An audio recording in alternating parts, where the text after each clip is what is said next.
श्री गणेशाय नमः. वक्रतुंड महाकाय सूर्यकोटि समप्रभ निर्विघ्नं कुरु मे देव सर्वकार्येषु सर्वदा. गुरुर्ब्रह्मा गुरुर्विष्णू गुरुर्देवो महेश्वरः गुरुः साक्षात् परब्रह्म तस्मै श्री गुरुवे नमः. सर्वमंगलमांगल्ये शिवे सर्वार्थ साधिके शरण्ये त्र्यंबके गौरी नारायणी नमोस्तुते. सृष्टौ या सर्गरूपा जगदनविधौ पालनीया च रौद्री संहारे चापि यस्या जगदिदमखिलं क्रीडनं या पराख्या पश्यन्ति मध्यमाथो तदनु भगवती वैखरी वर्णरूपा सा स्मद्वाचं प्रसन्ना विधिहरिगिरिशाराधितालङ्करोतु. नारायणं नमस्कृत्यं नरं चैव नरोत्तमं देवीं सरस्वतीं व्यासं ततो जयमुदीरये. ओम श्री जगदंबा माता की जय.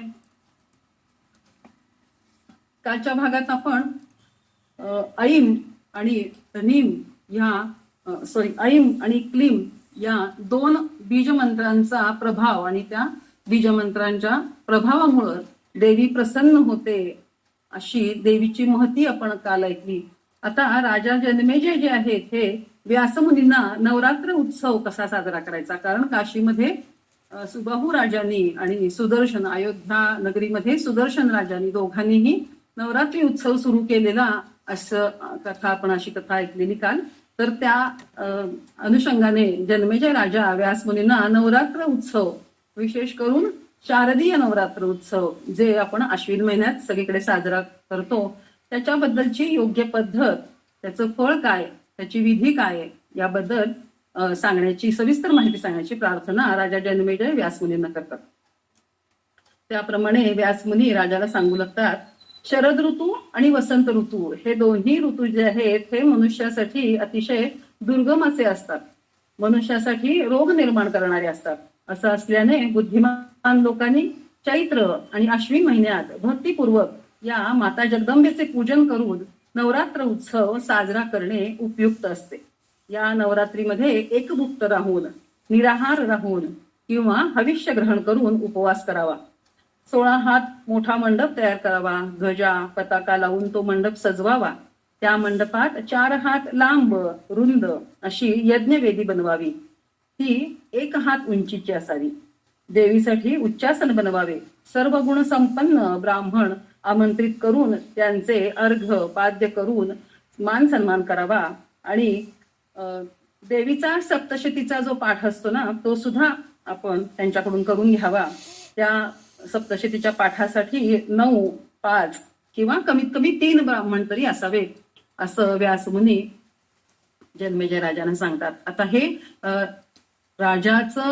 राजाच्या राजवाड्यामध्ये यज्ञाचं नवरात्रीचं ते आयोजन असल्यामुळं त्यांनी इतकं मोठं असं आपल्याला सांगितलेलं आहे की 16 हात मोठा मंडप तयार करा किंवा 4 हात लांब रुंद असा यज्ञाची वेदी बनवा असं जे सांगितलेलं आहे ते राजाच्या राजमहालासाठी सांगितलेलं आहे. आपण घरामध्ये अगदी इतकं मोठं नाही जमलं तरी त्याच्या प्रमाणात जेवढं आपल्याला शक्य आहे तेवढ्या प्रमाणात आपण ते सर्व व्यवस्थित बनवून आपण ते हवन करावं किंवा आपले सप्तशतीचा पाठ वगैरे आहे ते करून घ्यावं. त्याच्यानंतर व्यासमुनी सांगतात, एखाद्या शांत अशा ठिकाणी एखादा ब्राह्मण श्रीमद देवी भागवत पुराण जे आहे ते वाचन करण्यासाठी त्याचं तिथं नियुक्ती करावी. स्वस्ती वाचन करून मग सुरुवात करावी. उच्चासनावर 4 भुजा असणारी, आयुधांनी युक्त अशी असणारी देवीची प्रतिमा स्थापन करावी. मातेची प्रतिमा जी आहे ती मोत्यांचे हार, रेशमी वस्त्र यांनी सुशोभित करावी. मातेची मुद्रा प्रसन्न असणारी, सिंहावर आरूढ झालेली अशी ती माता असावी. प्रतिमा जर नसेल तुमच्याकडे तर नवार्ण मंत्रयुक्त यंत्र आणि 5 डहाळ्यांनी युक्त असे उत्तम तीर्थांचे जल असलेला कलश तिथे स्थापन करावा. जर आपल्याकडे प्रतिमा नसेल तर ते यंत्र आणि तो स्थापन केलेला कलश या ठिकाणी देवीचं जे आपल्या पूजन आहे ते आपण तिथं देवी आहे असं समजून करावं. हस्त नक्षत्र युक्त प्रतिपदा तिथीला केलेले पूजन श्रेष्ठ मानले जाते. उपवास व्रत, एकभुक्त व्रत किंवा नक्तव्रत.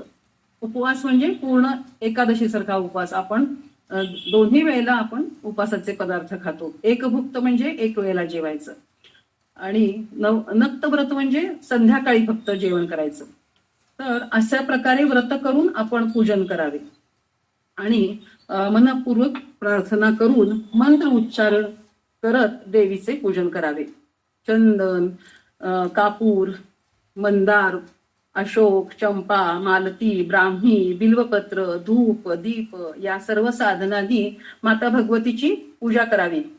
नारळ, डाळिंब, केळी, बेलफळ अशी जी आपल्याला उपलब्ध असतील अशी फळं घेऊन त्यांचा नैवेद्य दाखवावा. होम करणाऱ्या लोकांनी होम करावा. गायन वादन करून नाचून उत्सव साजरा करावा. जमिनीवर झोपावे. वस्त्र आभूषण देऊन कन्यांचे पूजन करावे. रोज एक तरी कन्यापूजन करावे. देवीच्या सेवेमध्ये कधीही कृपणता करू नये असं लिहिलेलं आहे या ग्रंथामध्ये. कुमारिकेचे वय 1 वर्ष नसावे. ती कुमारिका 2 वर्षाची किंवा त्याच्यापेक्षा थोडीशी मोठी असावी. ती 10 वर्षापर्यंत असलेली कन्या जी आहे तिचं पूजन करावं. 2 वर्षाची कन्या जी असती तिचा या ग्रंथामध्ये प्रत्येकीची नावं दिलेली आहेत. तर 2 वर्षाची जी कन्या आहे तिला कुमारी या नावाने ओळखलं जातं. 3 वर्षाची जी कन्या आहे तिला त्रिमूर्ती, 4 वर्षाच्या कन्येला कल्याणी म्हणतात आणि 5 वर्षाची जी कन्या आहे तिचं रोहिणी नाव असं सांगितलेलं आहे. ती त्या रूपात तिला मानावं असं सांगितलेलं आहे. 6 वर्षाची जी आहे ती कालिका रूपामध्ये तिची पूजा करावी. 7 वर्षाच्या कन्येचं पूजन चंडिकेच्या रूपात करावं. 8 वर्षाची जी कन्या आहे तिला शांभवी मानून तिचं पूजन करावं. 9 वर्षाची जी कन्या असते तिचं दुर्गा मानून पूजन करावं आणि 10 वर्षाची जी कन्या आहे तिचं सुभद्रा मानून पूजन करावं. ही जी आपण पूजा करणार आहे ज्या कन्येची, कुमारिकेची, ती कन्या जी आहे ही नाकी डोळी नीटच असावी, रोगमुक्त असावी, रूपवान असावी आणि स्वजातीय असावी. अष्टमी दिवशी विशेष पूजन करावे. यथाशक्ती नियम करून विधिवत पूजा करावी. जर पूर्ण उपवास आपण करू शकत नसेल एखादी व्यक्ती तर कमीत कमी 3 दिवस तरी उपवास करावे. पूजन, हवन, कुमारी पूजन, ब्राह्मण भोजन, दान इत्यादी करून नवरात्राच्या उत्सवाची सांगता करावी. या नवरात्र व्रताचे श्रेष्ठत्व असे आहे की याच्यासारखे दुसरे कोणतेच पुण्यदायक असे कोणतेही व्रत नाही. धन, धान्य, पुण्य, संतती, संपत्ती, आयु, आरोग्य, स्वर्ग, मोक्ष हे सर्व देणारं हे एकमेव व्रत आहे. ज्यामुळे स्वर्ग, विद्या, धन, पुत्र, मोक्ष यापैकी काहीही हवं असेल तरी मनुष्याने हे नवरात्र व्रत अवश्य विधिवत करावे असं या ग्रंथामध्ये आपल्याला सांगितलेलं आहे. महापापी जरी असेल तरी सुद्धा या व्रताने तो पापमुक्त होतो असं व्यासमुनी जन्मेजय राजाला नवरात्र व्रताचं श्रेष्ठत्व समजून सांगतात. आता ही श्रेष्ठत्व समजून सांगण्यासाठी त्यांनी एक छोटीशी कथा जन्मेजय राजांना ऐकवलेली आहे. ती कथा आता आपण ऐकूयात. पूर्वीच्या काळी कोसल देशामध्ये सुशील नावाचा एक अत्यंत गरीब, दुःखी असा एक वाणी राहत होता. त्याचे कुटुंब खूप मोठे होते. त्याला खूप मुलं होती. कमवणारा एक आणि खाणारी तोंडे खूप अशी तिथे त्या घरामध्ये परिस्थिती होती. बऱ्याच वेळेला असं व्हायचं की पैसा, धन, धान्य त्याला त्याच्या उपजीविकेसाठी कमीच पडायचं.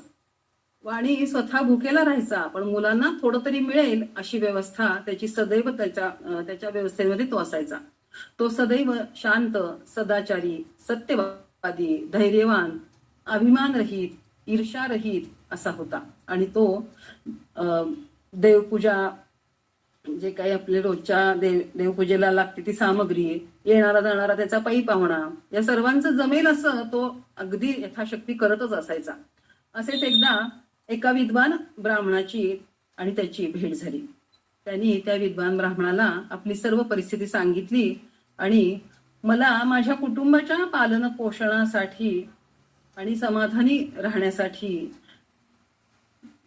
काय करता येईल, तर त्याच्यासाठी योग्य धनसंपदा मिळावी, माझ्या मुलींची लग्न मी वेळेवर करावीत आणि त्यांना वर पण म्हणजे मला जावई जे मिळणार आहेत ते पण अगदी चांगल्या घरचे असावेत, असं हे सगळं व्हावं आणि माझी मुलं जी आहेत त्यांचं शिक्षण नीट व्हावं, या सगळ्यासाठी तुम्हाला जर काही माहित असेल तर मला एखादं व्रत, जप किंवा कुठलं दान असं आहे का की जे केल्यामुळे मला हे सर्व प्राप्त होईल आणि माझा परिवार सुखी होईल. मला काही जास्त धनाची अपेक्षा नाहीये, पण जे काही माझ्या कुटुंबासाठी आवश्यक आहे तेवढं तरी माझं नीट असावं, याच्यासाठी मला तुमचं ज्ञान जे आहे ते वापरून मला एखादं काहीतरी विधी विधानपूर्वक काही पवित्र असं जे काही व्रत असेल तर मला सांगा, असं तो वाणी जो आहे तो त्या ब्राह्मणाला प्रार्थना करतो. त्या ब्राह्मणाला त्यांनी गुरुच मानलेलं असतं आणि म्हणून तो ब्राह्मण त्याला विधी विधानपूर्वक नवरात्रीचं अनुष्ठान करायला सांगतो आणि तो ब्राह्मण त्या ब्राह्मणाकडून तो माया बीजाचं मंत्राची दीक्षा पण घेतो. आणि हा आता दीक्षा घेतलेला असा हा वाणी अत्यंत भक्तिपूर्वक सगळा आळस वगैरे सोडून नवरात्र येतं त्यावेळेला त्या नवरात्रामध्ये माता भगवतीचं पूजन करतो, हवन करतो, ब्राह्मण भोजन घालतो, होम करून नवरात्र उत्सव साजरा करतो. आणि हे सगळं करत असताना त्या मंत्राचा सतत तो मनातल्या मनात जपही करत असतो, जो त्याला त्या ब्राह्मणाकडून दीक्षा म्हणून मिळालेला असतो. तर त्याचा तो जप सतत करत असतो.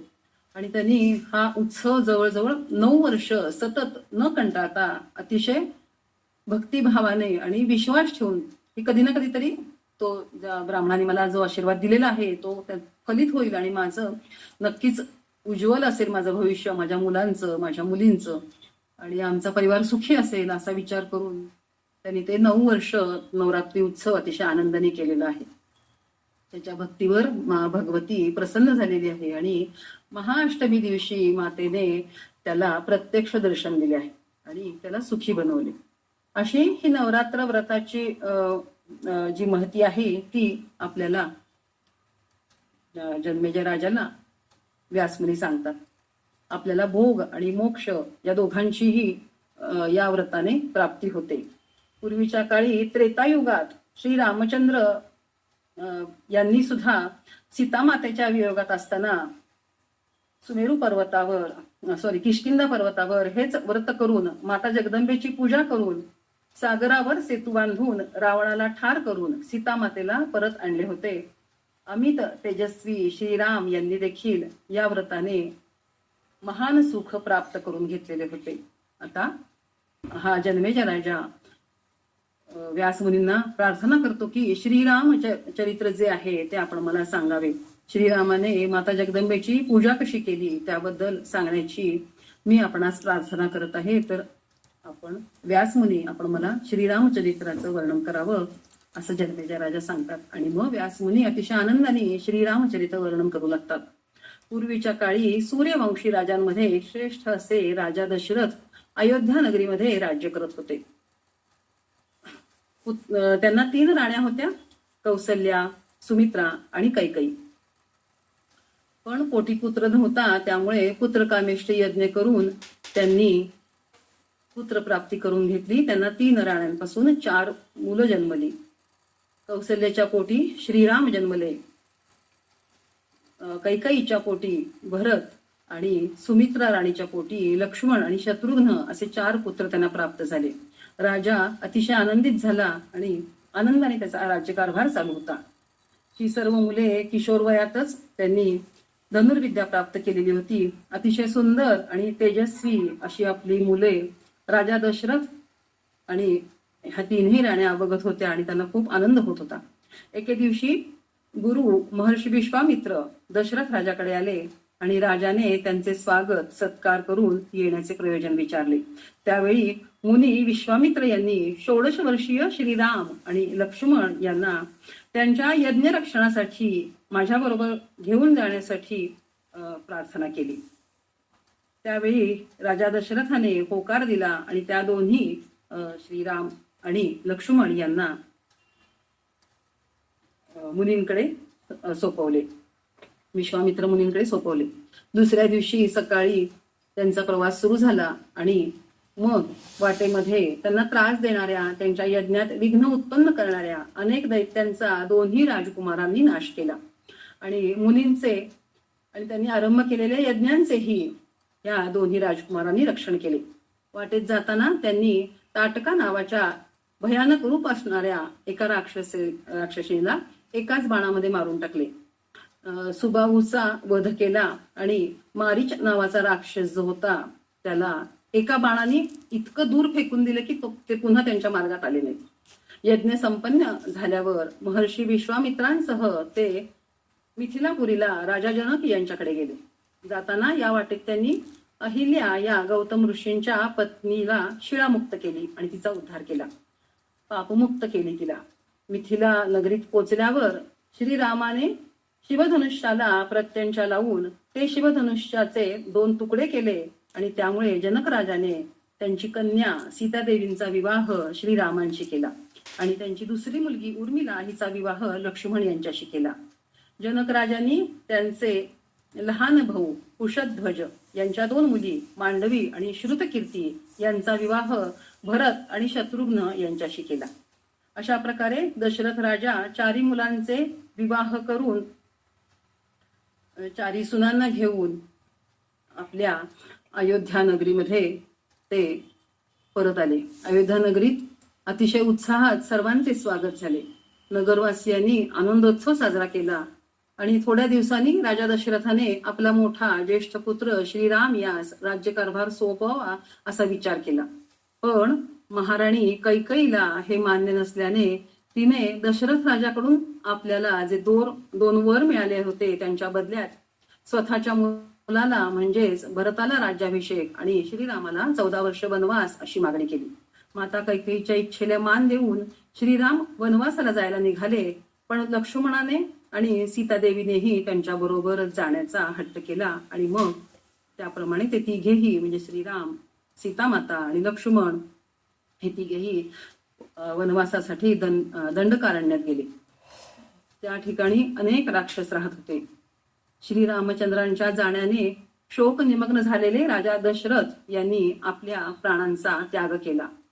माता कैकेयीच्या कृत्यामुळे झालेला आपल्या वडिलांचा मृत्यू आणि आपला मोठा भाऊ श्रीराम ज्याच्यावर भरताचे अत्यंतिक प्रेम होते त्याला वनवासात जावे लागले. या 2 गोष्टींचा भरताला खूपच दुःख झाले आणि त्यामुळे या राज्यावर फक्त आणि फक्त श्रीरामांचा अधिकार आहे असे सांगून भरताने राज्यपद स्वीकारले नाही आणि त्या राज्याचा सांभाळ मात्र अगदी आपल्या पित्याप्रमाणे म्हणजे राजा दशरथाप्रमाणे अतिशय प्रेमाने राज्याचा सांभाळ केला.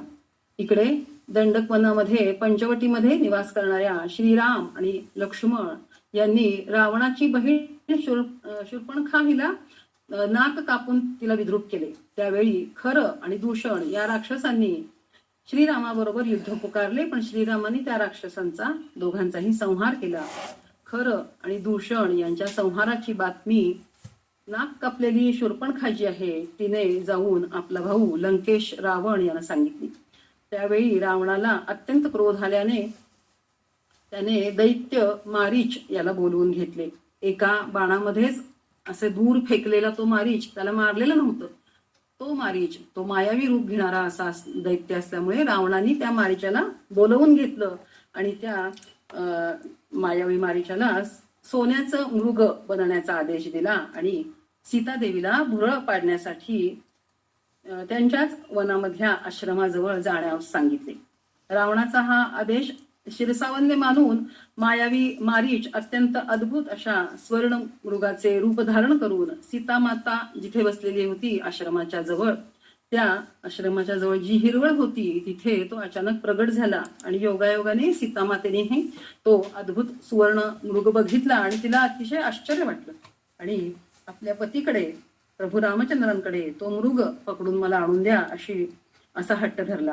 आपल्या पत्नीचा हा पहिलाच हट्ट आहे आणि आपण तो पूर्ण करावा अशा इच्छेने प्रभू रामचंद्र त्या सुवर्णमृगाच्या मागे धनुष्यबाण घेऊन धावत धावत त्याच्या मागे गेले. पण जाताना त्यांनी आपल्या पत्नीची जबाबदारी ही आपला भाऊ लक्ष्मण याच्यावर सोपवलेली होती आणि सांगितलेले होते की सीतादेवीला सोडून कुठंही जायचं नाही. त्याप्रमाणे लक्ष्मण पण त्यांची रक्षण करत तिथे थांबलेले होते. मायावी रूप धारण करण्यात जो प्रसिद्ध आहे अशा त्या मारीच राक्षसाच्या मागे भगवान प्रभू रामचंद्र खूप दूरवर त्याचा पाठलाग करत जंगलात दूरवर जातात. एका क्षणी त्या मारीच राक्षसाला प्रभू रामचंद्रांचा अमोघ बाण लागतो आणि तो आपल्या मूळ रूपामध्ये, दैत्य रूपामध्ये प्रगट होतो आणि त्याच वेळेस तो श्रीरामांच्या आवाजामध्ये धाव लक्ष्मणा धाव असे उच्च स्वरामध्ये आरडाओरडा करू लागतो. तो उच्च स्वरातला तो आवाज सीतादेवींच्या कानापर्यंत पोचतो आणि लक्ष्मणाला आपल्या पतीच्या संरक्षणासाठी तुम्ही जायला पाहिजे असे ते लक्ष्मणाला त्या सांगू लागतात. पण लक्ष्मण म्हणतो की प्रभू रामचंद्रांची आज्ञा आहे, ही आज्ञा मोडून मी आपणाला सोडून जाऊ शकत नाही. आणि त्यावेळेला मात्र सीतादेवी ज्या आहेत त्या लक्ष्मणाला चित्रविचित्र प्रकारे बोलू लागतात. लक्ष्मणाचं मनास लागेल अशा गोष्टी त्या बोलून दाखवतात. त्यामुळे लक्ष्मणाला जायला भाग पडते आणि मग लक्ष्मण जाताना आश्रमाच्या बाहेर एक बाणाने रेषा मारून जातो. त्या रेषेच्या जवळ जाण्याचा प्रयत्न करणारा भस्म होईल अशा प्रकारचं दिव्य ती रेष तिथे तो आखून जातो आणि सांगतो सीतामातेला की या रेषेच्या बाहेर तुम्ही येऊ नका, आम्ही दोघंही परत येस्तवर तुम्ही इथे निर्धास्त राहा. आणि सीतामातेचा आशीर्वाद घेऊन रामांचे प्राण वाचवण्यासाठी घोर जंगलामध्ये लक्ष्मण निघून जातो. लक्ष्मण जाताच धूर्त आणि कपटी रावणाने साधूच्या वेशात येऊन सीतादेवींच्या पर्णकुटीसमोर येऊन भिक्षा मागितली आणि लक्ष्मण रेषेच्या बाहेर येऊन मला भिक्षा घालावी अशी याचना करणाऱ्या त्या साधू वेशातील रावणाने त्या सीतादेवींनी त्या रावणाच्या बोलण्याला त्या फसल्या आणि त्या रेषेच्या बाहेर जाऊन त्यांनी भिक्षा घालणार तेवढ्यात तो मायावी रावण जे आहे त्यांनी ते साधूचं रूप टाकलं आणि तो खऱ्या रूपात प्रगटतो आणि काही काळाच्या आत सीतादेवींना बलपूर्वक पकडून रथावर बसवून तिथून तो निघून जातो. वाटेत अरुणपुत्र जटायू पक्षी जो आहे तो रावणाचा मार्ग रोखण्याचा अत्यंत प्रयत्न करतो, पण त्यालाही घायाळ करून सीतादेवीला बलपूर्वक लंकेमध्ये अशोक वनामध्ये तो रावण कैद करून ठेवतो.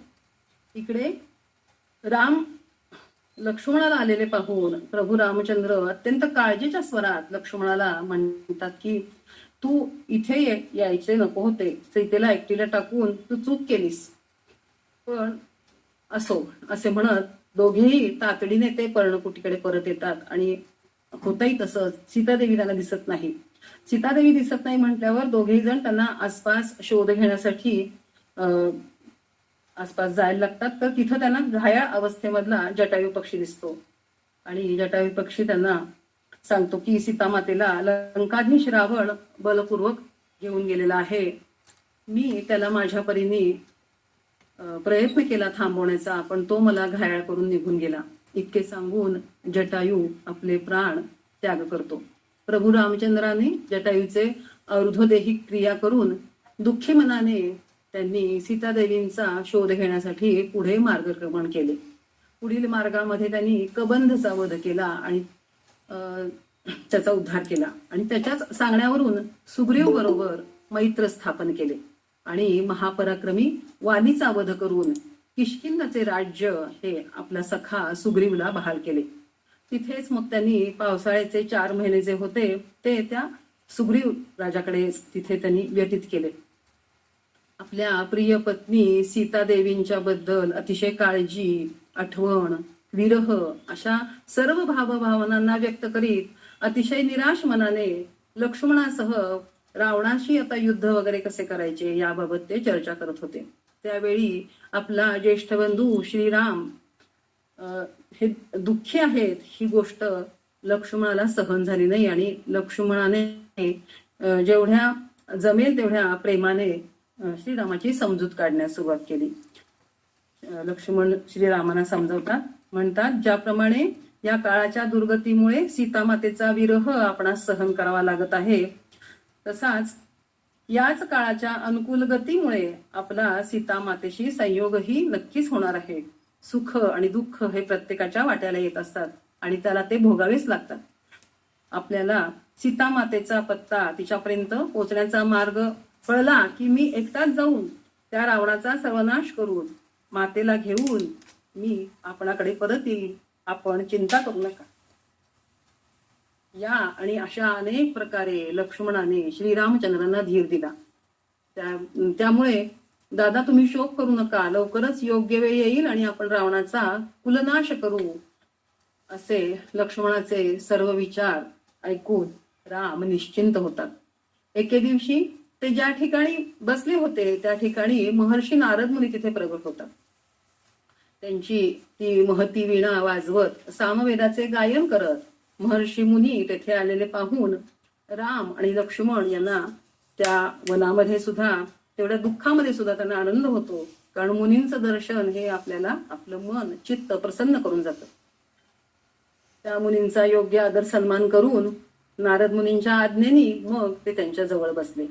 त्यावेळी शोकसंविग्न श्रीरामचंद्रांना पाहून नारद मुनी त्यांना समजावून सांगून त्यांचे दुःख हलके करण्याचा प्रयत्न करू लागतात. त्यांनी श्रीरामाला, प्रभू तुमचा हा जन्म रावणाचा वध करण्यासाठीच झालेला आहे हे तुम्हाला माहित आहेच की, तरी पण तुम्ही सामान्य मुलींसारखे सामान्य मनुष्यांसारखे दुःख का करत आहात?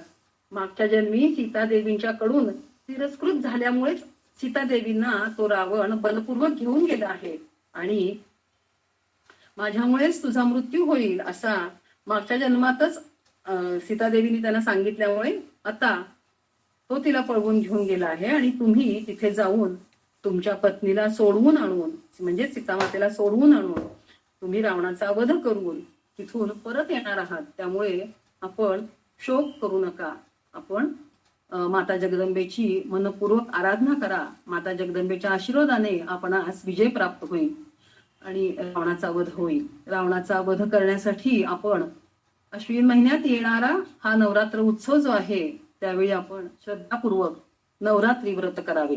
या नवरात्रीमध्ये उपवास आणि जप, होम, हवन जे विधीपूर्वक आपण कराल त्यामुळे माता आपणास प्रसन्न होईल आणि सर्व सिद्धी आपणास प्राप्त करून देईल. देवीला बळी अर्पण करून तसेच दशांश हवन करून तुम्ही संपूर्ण शक्तिशाली व्हाल. पूर्वी राजे जे आहेत, क्षत्रिय राजे जे आहेत ते जे यज्ञ करत होते त्या यज्ञामध्ये त्यांना पशु बळी देण्याचा अधिकार होता. त्याप्रमाणे त्यांनी नारद मुनींनी सांगितले की तुम्ही देवीला बळी अर्पण करून दशांश हवन करून तुम्ही संपूर्ण शक्तिशाली व्हाल. त्यामुळे सीता मातेला परत आणण्यासाठी आणि रावणाच्या वधासाठी शक्ती प्राप्त होण्यासाठी हे नवरात्र व्रत आपण अवश्य करावे. पूर्वी हेच व्रत भगवान विष्णू, शंकर, ब्रह्माजी, इंद्र, बृहस्पती या देवतांनी सुद्धा केलेले होते. तसेच विश्वामित्र, भृगु, वशिष्ठ, कश्यप या महर्षींनी सुद्धा हे नवरात्र व्रत केलेले होते. भगवान विष्णूंनी सुमेरू पर्वतावर मधुदैत्याचा संहार करण्यासाठी हे व्रत केलेले होते. आता हे सगळं सांगून नारद मुनी ते महात्म्य जे आहे ते श्रीरामचंद्रांना सांगू लागतात की शक्ती माता जगदंबा दुर्गा देवी नित्य आहे, सनातनी आहे आणि आद्य शक्ती आहे. संपूर्ण मनोरथ पूर्ण करणारी आणि कष्ट दूर करणारी अशी ही माता आहे. सर्वच ब्रह्मांडांची ही आदी देवतांची समस्त जीवांची ही कारण स्वरूप आहे. त्यांच्या शक्तीशिवाय आपण कोणीच साधी हालचाल सुद्धा करू शकत नाही. युद्धासाठी तर त्यांचा आशीर्वाद आपल्याला घ्यावाच लागेल. शक्ती देवता जी आहे ही ब्रह्माच्या सृष्टीची शक्ती आहे, विष्णूंच्या जे पालन शक्ती आहे ती तीच आहे आणि शंकरजींची संहार शक्ती ही तीच आहे. या तिन्ही लोकात जी सत अथवा असत पदार्थ जे आहेत त्यांची निमित्त कारण हीच शक्तिमाता आहे. त्यांची महती जाणल्याने या संसार बंधनातून प्राणीमुक्त होतो. विद्या स्वरूपा, वेदांची आदिजननी, वेदांची प्रकट माता अशा भगवतीचा महिमा तुम्ही अवश्य जाणून घ्या आणि विधिविधानपूर्वक नवरात्र उत्सव करा. हे सर्व ऐकल्यावर श्री रामचंद्रांनी पण प्रेमाने भक्तिपूर्ण मनाने नवरात्र उत्सव साजरा केलेला आहे. तो नवरात्र उत्सव साजरा केल्यावर माता भगवतीने त्यांना स्वतः दर्शन दिलेले आहे आणि देवी त्यांना सांगायला लागते की मी तुमच्या प्रसन्न होती आणि सांगायला लागते की मी तुमच्यावर अतिशय प्रसन्न आहे. तुम्ही अवश्य लंकेला जाऊन रावणाचा वध करून तुमची पत्नी सीता माता तुम्ही तिला नक्कीच घेऊन येणार आणि इथे सगळीकडे विजयोत्सव साजरा होणार. त्यामुळं तुम्ही हे जे व्रत केलेले आहे, हे जे नवरात्र व्रत केलेले आहे, त्याला मी प्रसन्न होऊन तुम्हाला हा आशीर्वाद देते असं माता भगवती म्हणते. आणि असं म्हणून असा आशीर्वाद देऊन दुर्गा माता जी आहे ती अंतर्धान होते.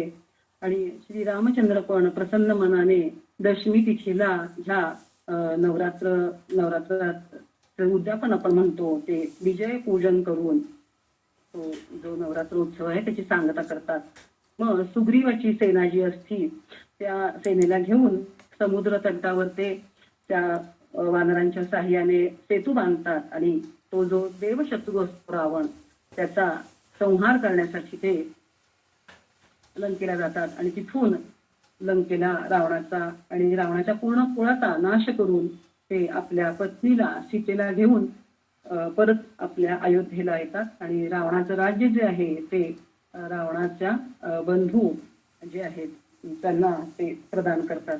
अशा प्रकारे देवी जी आहे ही अतिशय प्रेमळ, सगळ्यांना आईसारखं प्रेम करणारी आणि कोणालाही ती दुःख बघू शकत नाही अशी त्या देवीची महिमा असल्यामुळं प्रभू रामचंद्रांना पण तिचा आशीर्वाद मिळाला आणि त्यांनी त्यांच्या पत्नीला म्हणजे सीतादेवींना परत आणलं आणि रावणाचा नाश केला. असं हे रामचरित्र आपल्याला जन्मेजय राजाला व्यास मुनींनी सांगितलेलं आहे. तर झालेली ही कथा जी आहे ही आपण भगवतीच्या चरणी अर्पण करू आणि क्षमा स्तोत्र म्हणू आणि आजच्या भागाची सांगता करू.